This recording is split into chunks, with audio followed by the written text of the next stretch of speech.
दोस्तों good morning. मैं अमित कुमार आप सबका एक बार फिर से स्वागत करता हूं एमजीटी के यूट्यूब चैनल में। जी हाँ दोस्तों, उम्मीद करते हैं आप लोग घर पे अच्छे होंगे, स्वस्थ होंगे। हम लोग जानते हैं कि आप लोग परेशान हैं कोरोना वायरस से, तो डरने की ज़रूरत नहीं है। घर पे रहना है, घर से बाहर नहीं निकलना है, सेफ रहने की ज़रूरत है तो घर पे ही रहना है। और हमें इस देश को और राष्ट्र को क्या करना है, बचाना है घर पे रह के। तो आज हम चर्चा करेंगे एक नए विषय की, और नया विषय है काफ़ी कॉमन है और सबके लिए ज़रूरी है, छोटे से बड़े सभी के लिए ज़रूरी है, सबसे इम्पोर्टेंट है। इसके बिना कोई भी विषय क्या है, अधूरा है। तो हम इसकी चर्चा करेंगे। जैसे कि प्रत्येक कोई भी हम सब्जेक्ट पढ़ते हैं, सबसे इम्पोर्टेंट होता है उसके लिए लैंग्वेज। जी हाँ दोस्तों, लैंग्वेज अगर ना हो किसी भी सब्जेक्ट में तो हम क्या होते हैं, अधूरे होते हैं, बिल्कुल इनकम्प्लीट होते हैं।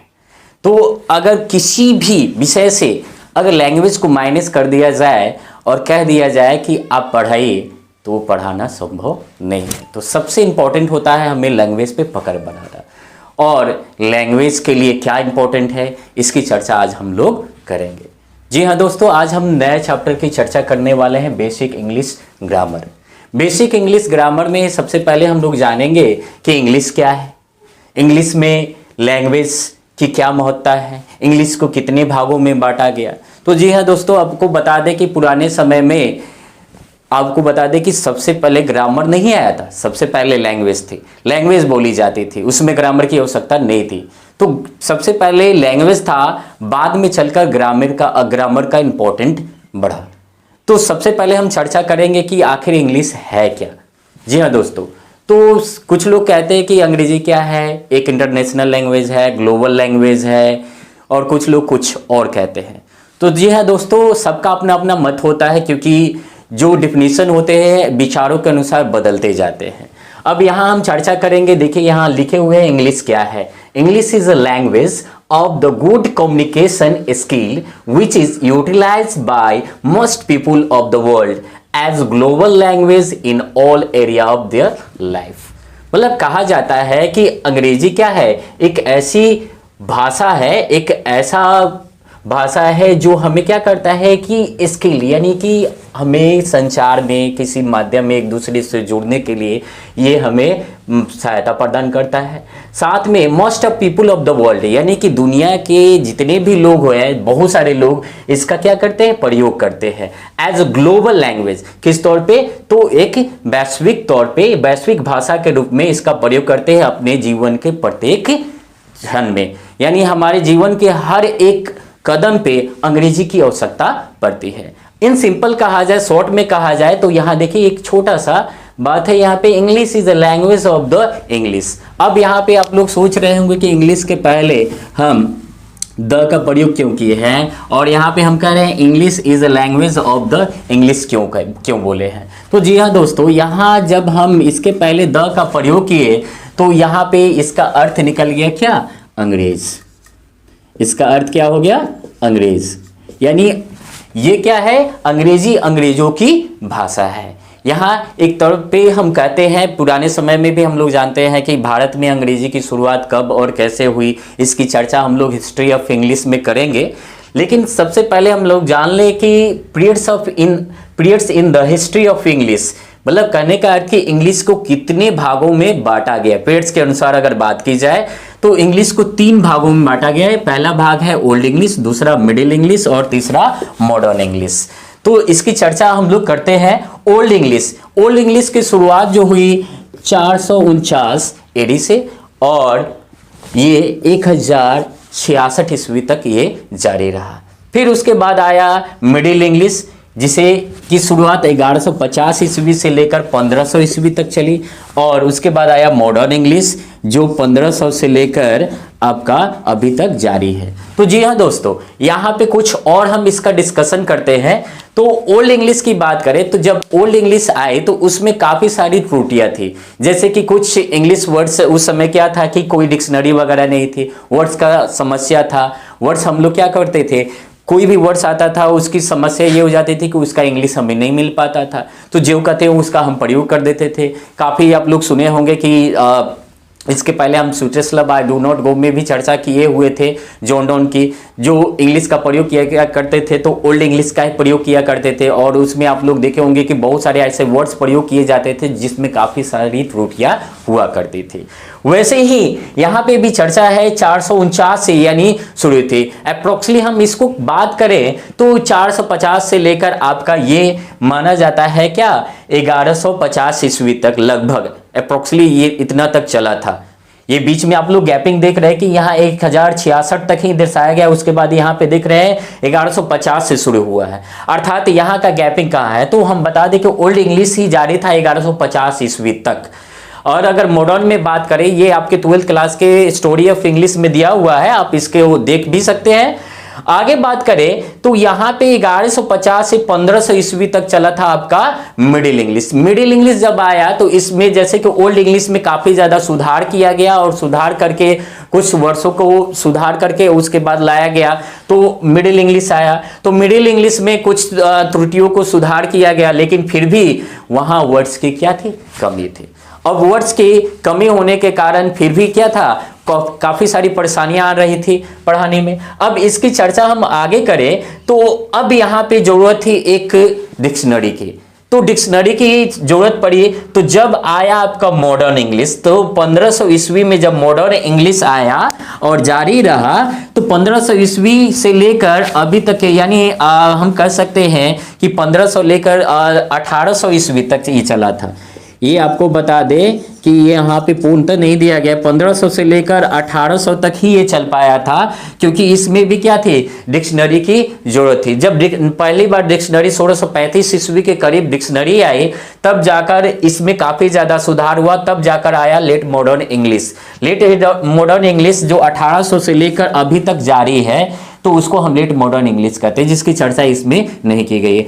इसको डिस्क्रिप्टिव तौर पे अगर हम चर्चा करेंगे तो अगले क्लासेस में, जैसे कि हम लिटरेचर की बात करेंगे तो स्टोरी ऑफ इंग्लिश की चर्चा में ये पूरा डिटेल में स्टोरी ऑफ इंग्लिश हम चर्चा करेंगे। अभी हम तत्काल इतना ही बताना चाह रहे हैं कि इंग्लिश आखिर है क्या, इंग्लिश लैंग्वेज में हमें क्या पढ़ना है, क्या नहीं पढ़ना है। अब यहाँ पे प्रश्न ये उठता है, जैसे कि हम पहले ही बोल चुके हैं कि अंग्रेजी ग्रामर के पहले अंग्रेजी भाषा था, ठीक है। तो यहां एक प्रश्न हम आपसे कर रहे हैं, प्रश्न है why do we need grammar in English, यानी कि हमें अंग्रेजी में व्याकरण की आवश्यकता क्यों होती है, यहां पे पूछा गया है। तो ये आपसे अगर प्रश्न पूछा जाए तो आप कहिएगा कि we need grammar to read, write and speak our language correctly. तो यहां हमने चर्चा किया है हमें व्याकरण की आवश्यकता क्या करने के लिए, रीड, राइट एंड स्पीक, किसको, तो लैंग्वेज को, अपने लैंग्वेज को शुद्ध और सही रूप में पढ़ने के लिए,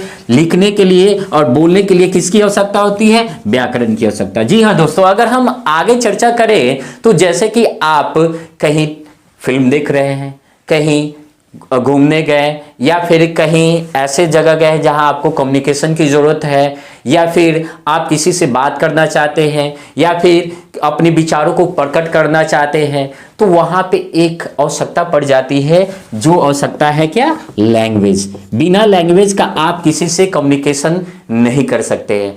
ये क्या बनता है, एक मीडियम बनता है। लैंग्वेज क्या बनता है, मीडियम। आप मान लीजिए कि आपके मन में कोई विचार आ रहा है, या फिर आप फिल्म ही देख रहे हैं, कुछ बोलना चाहते हैं, या फिर कहीं किसी से बात करने गए, अपने विचारों को उसके सामने प्रकट करना चाहते हैं, तो वहां पे भी समस्या हो जाती है। अब यहाँ पे समस्या ग्रामर की भी है कि लैंग्वेज में ग्रामर के क्या इंपॉर्टेंस है, तो इसके आगे चलकर हम इसकी चर्चा पूर्णतः करेंगे कि हाँ लैंग्वेज में ग्रामर की क्या वैल्यू है, उसकी चर्चा करेंगे। सबसे पहले हम देख ले कि आखिर लैंग्वेज क्या है, तो लैंग्वेज की चर्चा हम आगे चलकर करेंगे। तो लैंग्वेज की बात हम करें तो यहाँ पे आप लोग देख रहे हैं कि लैंग्वेज कभी कभी किस तरह तौर पे किया जाता है, तो सबसे ज्यादा हम लोग जानते हैं कि लैंग्वेज में चाइनीज, यानी कि चाइना की भाषा जो है चाइनीज बोली जाती है सबसे ज्यादा। उसके बाद दूसरे नंबर पे आती है आपकी इंग्लिश।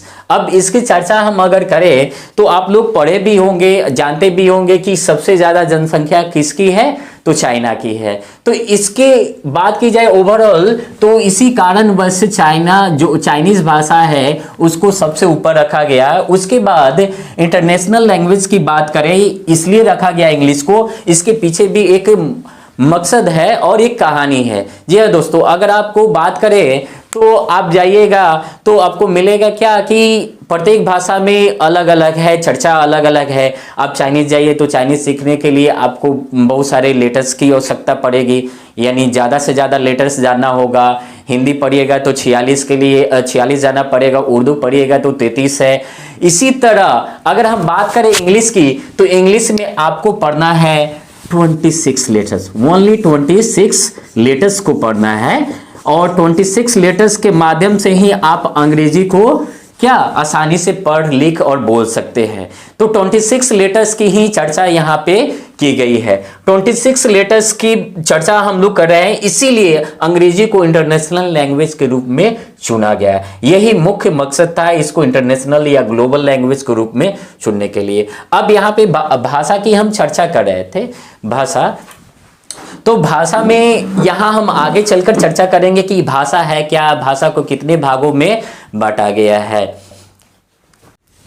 चलिए दोस्तों, अब आगे हम बात करते हैं जैसे लैंग्वेज है क्या, आखिर लैंग्वेज किसे कहते हैं, लैंग्वेज कितने तरह के होते हैं और लैंग्वेज में किन किन चीज़ों की आवश्यकता होती है। इन चीज़ों की अब हम चर्चा करेंगे। चर्चा करने के पहले हम बता दें आप लोगों को कि हम अंग्रेजी सीखते हैं, सीखना चाहते हैं, कुछ करना चाहते हैं तो हम लोग क्या करते हैं, एकदम शुरू करते हैं किस लेवल से, तो एकदम न लोअर लेवल से न आपका हायर लेवल से शुरू करते हैं, क्या मिडिल लेवल से। तो क्या आप ये संभव है कि मिडिल लेवल से आप अंग्रेजी सीख सकते हैं? मिडिल लेवल से कभी नहीं सीख सकते हैं, क्योंकि आप लोग अच्छी तरह जानते हैं कि अगर हमें ऊंचाई तक जाना हो तो सीढ़ी की स्टेप की आवश्यकता होती है, आई मीन स्टेज की आवश्यकता होती है। और अगर हम बात करें स्टेज की तो आप डायरेक्टली पहले स्टेप पे ना पाँव रख करके डायरेक्टली 5वें स्टेप पे रख सकते हैं, ऐसा संभव है? ऐसा संभव तो है नहीं। सबसे पहले स्टेप पे आप पाँव रखिएगा, उसके बाद दूसरे पे, दूसरे के बाद तीसरे पे, तीसरे के बाद ऐसे करके आप उस शिखर तक पहुंच सकते हैं। तो सबसे पहले हमें इंपॉर्टेंट ये जरूरी होता है कि बेसिक, जितना आपका बेसिक स्ट्रॉन्ग होगा, जितना मजबूत होगा उतना ही आप ग्रो करेंगे।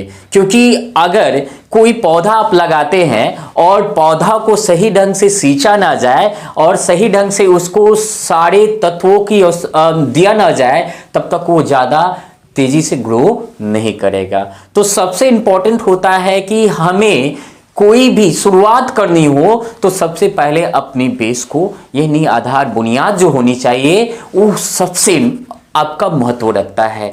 जैसे घर का ही नींव डालते हैं और घर हमें काफ़ी मजबूत और कहने का अर्थ कि भूकंप रोधी बनाना हो तो क्या करते हैं हम लोग, नीचे का जो आपका जो कुर्सी वगैरह आप लोग कहते हैं, नींव जो होता है वो काफ़ी स्ट्रॉन्ग डाला जाता है। उसके लिए हम लोग नाना प्रकार के तत्वों का प्रयोग करते हैं, अलग अलग तरीके से उसको बनाते हैं, इंजीनियर्स को दिखाते हैं और इंजीनियर्स के कहे अनुसार हम लोग उसको बनाते हैं।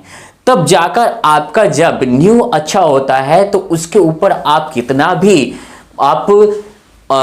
कितने भी मंजिल का, फ्लोर का आप घर बनाना चाहें, बिल्डिंग बनाना चाहें, आप आसानी से बना सकते हैं। अगर आपका नींव कमजोर हो और आप उस पर क्या एक के बाद दूसरा, दूसरे के बाद तीसरा, तीसरे के बाद चौथा ऐसा फ्लोर बना दिए और पता चलता है कि एक आंधी आई और आपके उस घर को लेकर चली गई। या फिर अगर आप पहले फ्लोर को बनाकर और एक फ्लोर आप गैप करके तीसरा फ्लोर बनाना चाहते हैं तो ऐसा संभव है कि दूसरा फ्लोर गैप करके और तीसरा फ्लोर बना दे? संभव है? नहीं संभव है। अगर हम दीवार ही जोड़ते हैं तो क्या करते हैं कि एक एक ईंट को जोड़ते हैं। अगर मान लीजिए कि एक लेयर का आपका ईंट हटा दिया जाए तो क्या उसके ऊपर आप दीवार को जोड़ सकते हैं? संभव नहीं है। तो इसीलिए सबसे इंपॉर्टेंट हमारे लिए होता है कि हमें बेसिकली चलना होगा, एकदम ऐसे चलना होगा कि हमें कोई भी चीज छूट ना जाए। जो जरूरतें हैं, जो आवश्यकताएं हैं, उन आवश्यकताओं के अनुसार ही हम पढ़ेंगे। इसीलिए दोस्तों हम लेकर आए हैं आप लोग के सामने कि एकदम कैसे हम सीखे, यानी एक छोटा बच्चा भी अगर देखे तो उसको पता चले। आप लोग पढ़ते हैं ABCD पढ़ते हैं, ABCD पढ़ने के लिए कहते हैं क्या कि हाँ ABCD ऐसे पढ़ते हैं, ABCD ऐसे कर कर पढ़ देते हैं। जी हाँ दोस्तों, ऐसे ABCD पढ़ना नहीं है। आपको बताएंगे कि ABCD कैसे पढ़ना है, कैसे उसका उच्चारण करते हैं, क्या क्या उसका उच्चारण हो सकता है, कैसे वर्ड्सों को हम प्रयोग कर सकते हैं। ABCD पढ़ना आपको सिखाएंगे, लिखना भी सिखाएंगे। आप कैपिटल और स्मॉल का प्रयोग करते हैं, कहाँ करते हैं, कैसे करेंगे और उसकी बनावट कैसी होनी चाहिए उसकी भी चर्चा हम करेंगे। लेकिन उसके पहले हम जान ले कि इसकी जरूरत है कहां, आखिर हमें कहां जरूरत है, कैसे हम करेंगे, कहां इसको प्रयोग करेंगे। उसके लिए सबसे इंपॉर्टेंट है हम जाने कि कहां इसका प्रयोग करेंगे। तो जी हाँ दोस्तों, सबसे पहले हम लोग जानेंगे कि आखिर लैंग्वेज है क्या, भाषा है क्या। तो कुछ लोग कहते हैं language is a medium of communication. एकदम सिंपली हम लोग जानेंगे, ये नहीं कि लंबा लंबा डिफिनीशन हम लोग डाल दिए और कोई समझ में नहीं आ रहा है, उसको हमें लेकर नहीं आना है। पढ़ना वही है जितना समझ में आ सके और उतना ही पढ़ेंगे जितना दूसरों को समझा सके। तो दोस्तों इसको समझेंगे कि language is the medium of communication. Medium मतलब माध्यम ऑफ कम्युनिकेशन मतलब क्या, संचार।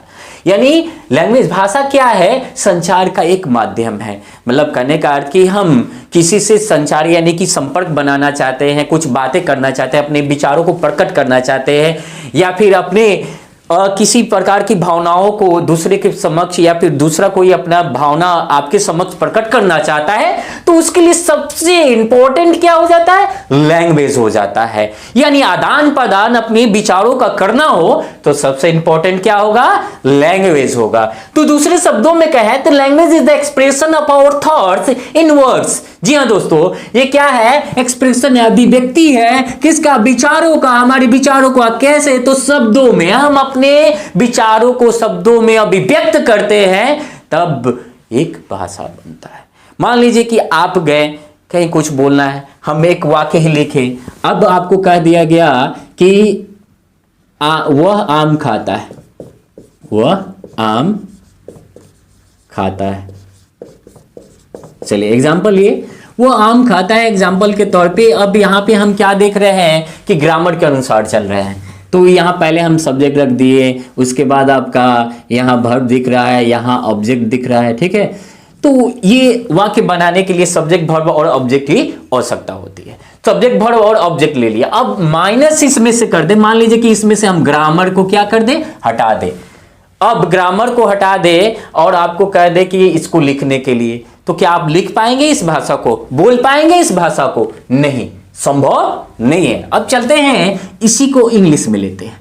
इंग्लिश में बनाने के लिए अगर हम वह को लिखे तो वह के लिए आपको वर्ड चाहिए, तो वह के लिए क्या वर्ड्स लेते हैं, हम ही लेते हैं। तो यहां पे चलिए हम वर्ड्स भी ले लिए ही।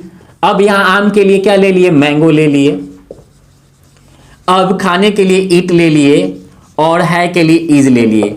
तो क्या आपका ये वाक्य सही है, बिना ग्रामर का ये वाक्य सही है?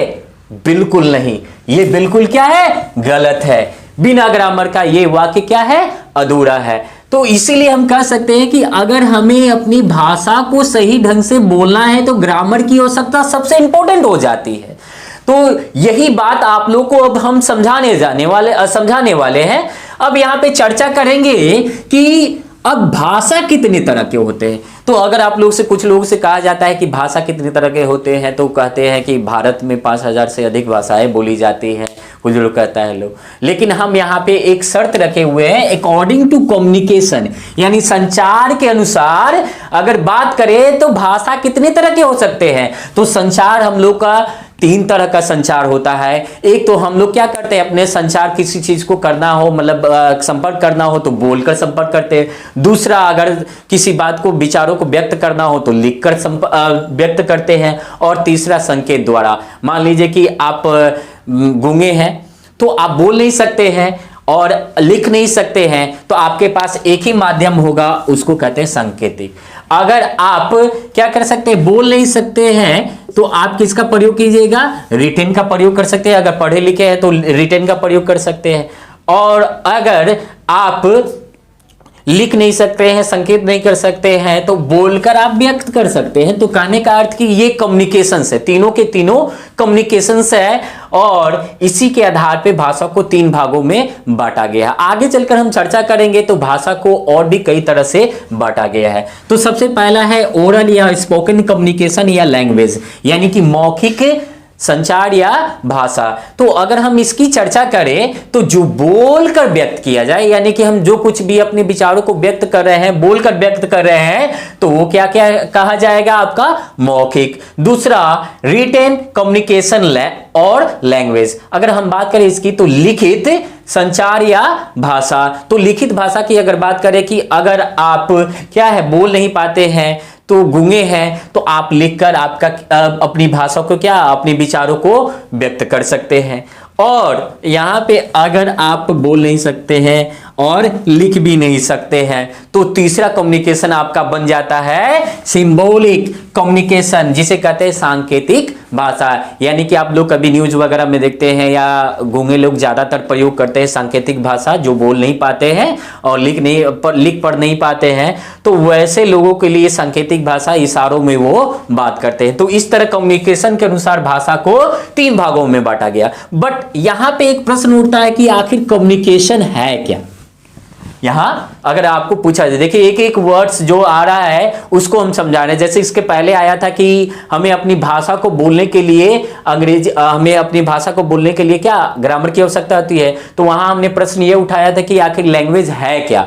अब उसके आगे हम चर्चा करेंगे कि ये कम्युनिकेशन है, एक तरह से कम्युनिकेशन है। तो बट यहां पे हम ये भी प्रश्न उठा सकते हैं, आप लोग कह सकते हैं कि कम्युनिकेशन किसे कहते हैं, तो हम कहते हैं it is a vehicle of human expression. ये क्या है व्हीकल, व्हीकल मतलब क्या होता है वाहन।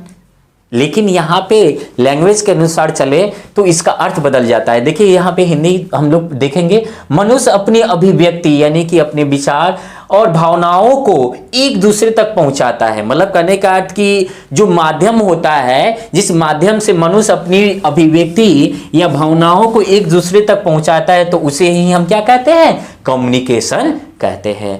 अगला है पॉइंट, यहाँ पे एक छोटा सा नोट्स दिए हैं कि भाषा में क्या जरूरत होती है।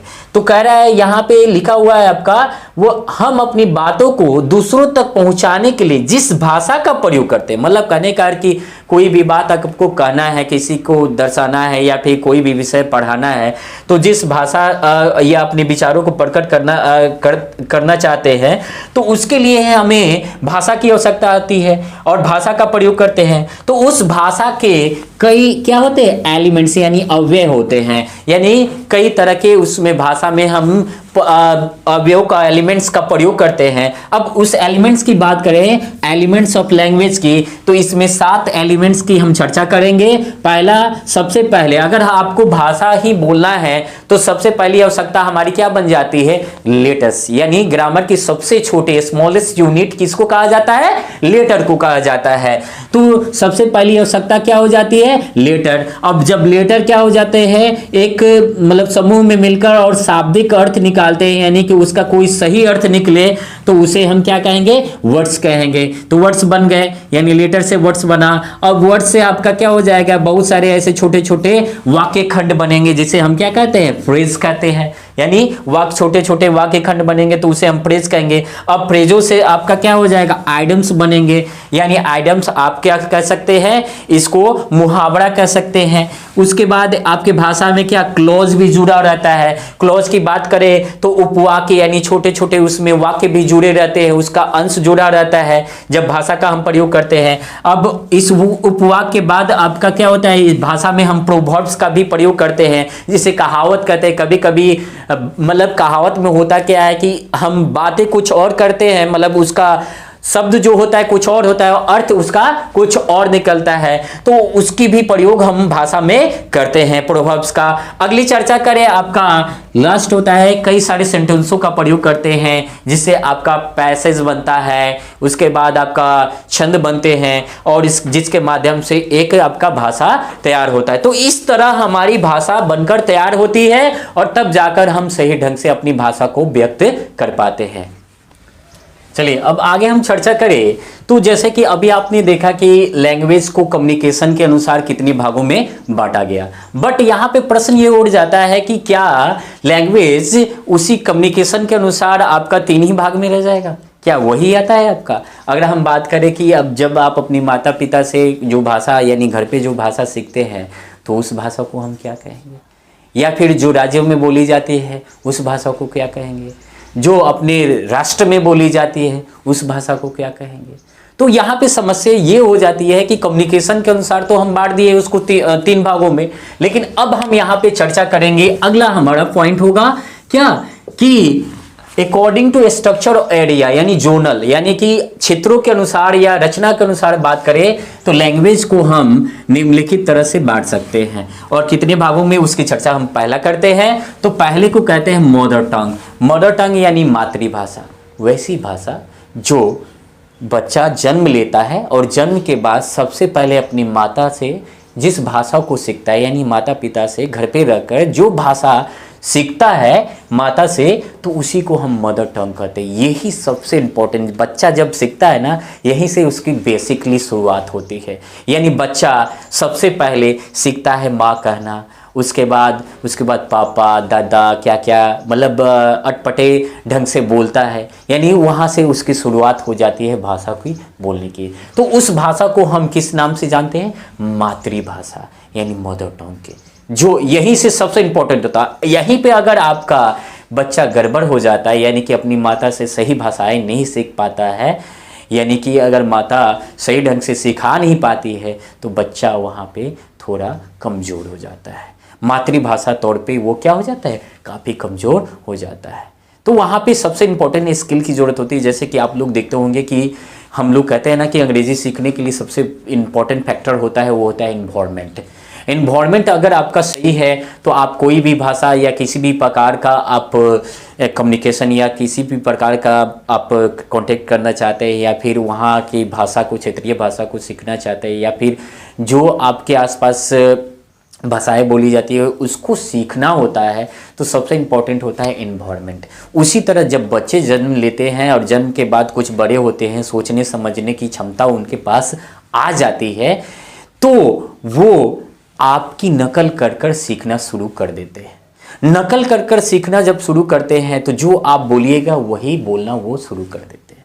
तो अगर आप सही ढंग से और एक हायर लेवल और हायर सोसाइटी और मतलब कहने का अर्थ कि एक उच्च विचार और अच्छी विद्या से उसको सिखाते हैं तो वो काफ़ी अच्छा करता है, और उसकी विचार मतलब बोलने की शैली वगैरह सब कुछ क्या हो जाती है? बहुत बेहतरीन होती है।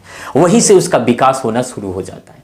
लेकिन जो बच्चा क्या होता है कि अपनी माँ से गलत बातें सीखता है, या फिर उसकी माँ उसको सही ढंग से सिखा नहीं पाती है, तो वहीं से वो बच्चा अपनी लैंग्वेज में कमज़ोर हो जाता है। तो यहाँ हम बात करें तो मदर टंग सबसे इम्पॉर्टेंट होता है। आगे चलकर हम बात करेंगे कि यानी कितने से कितने वर्षों की मतलब अगले किसी पार्ट में हम चर्चा कर लेंगे कि कितने से कितने साल के बच्चों को कितने वर्ष की क्षमता होती है, इसकी चर्चा हम इन इंग्लिश से करेंगे। लेकिन अभी हम केवल इतना जान लें कि लैंग्वेज कितने तरह के होते हैं। जैसे कि आप लोग जानते हैं कि छोटा बच्चा है तो कितना वर्ष, यानी अगर 0 साल का हो, यानी कि कहने का कि अभी 1 साल का भी ना हो बच्चा, तो उसको वर्ड्स की पकड़ नहीं होती है। उसके पास मेमोरी जो होता है वर्ड्स याद करने की उतनी ही होती है। अभी याद किया और तुरंत भूल भी गया।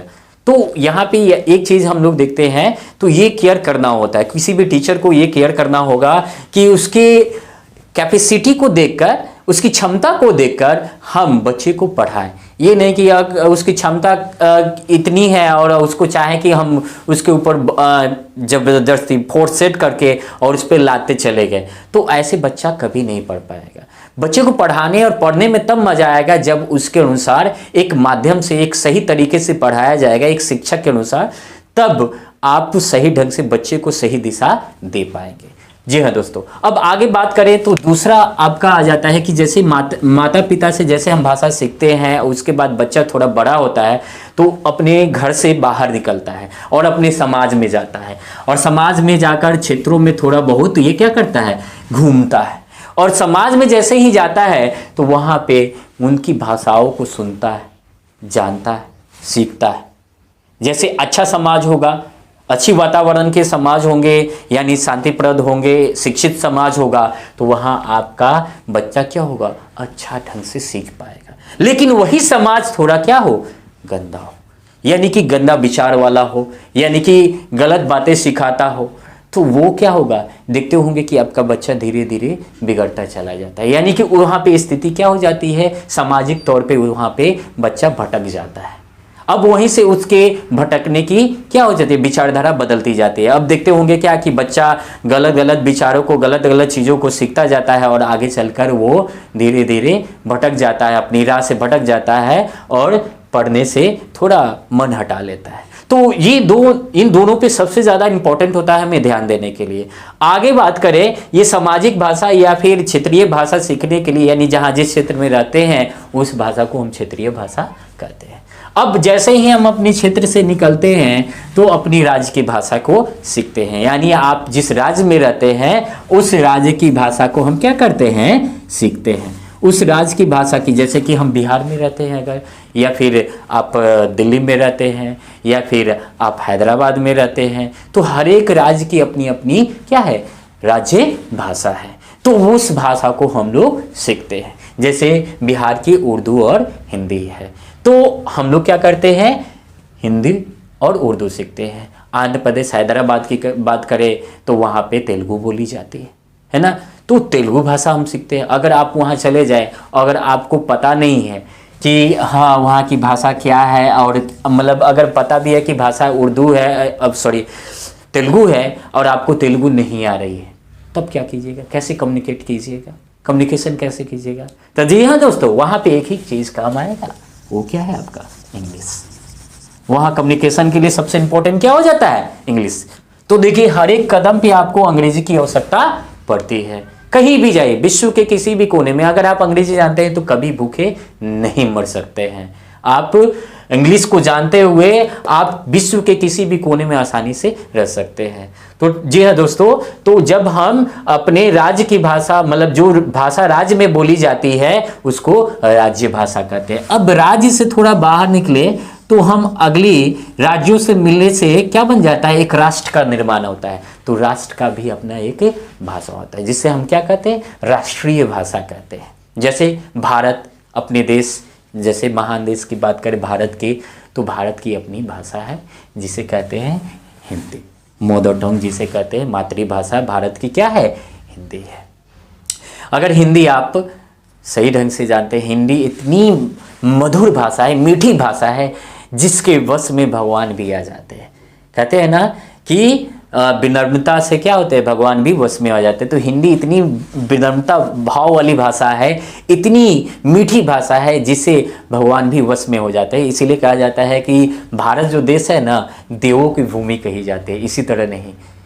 तो आगे बात करें हम अगली भाषा, तो जैसे नेशन से भाग, यानी अपने राष्ट्र से बाहर थोड़ा जाते हैं तो वो थोड़ा अलग हो जाता है, जिसे अंतर्राष्ट्रीय यानी कि इंटरनेशनल, यानी कि पूरे विश्व में जो बोली जाए उसी भाषा को हम इंटरनेशनल लैंग्वेज कहते हैं, अंतर्राष्ट्रीय भाषा। तो जी हाँ दोस्तों, अंग्रेजी को हम क्या कहते हैं, इंटरनेशनल लैंग्वेज कहते हैं।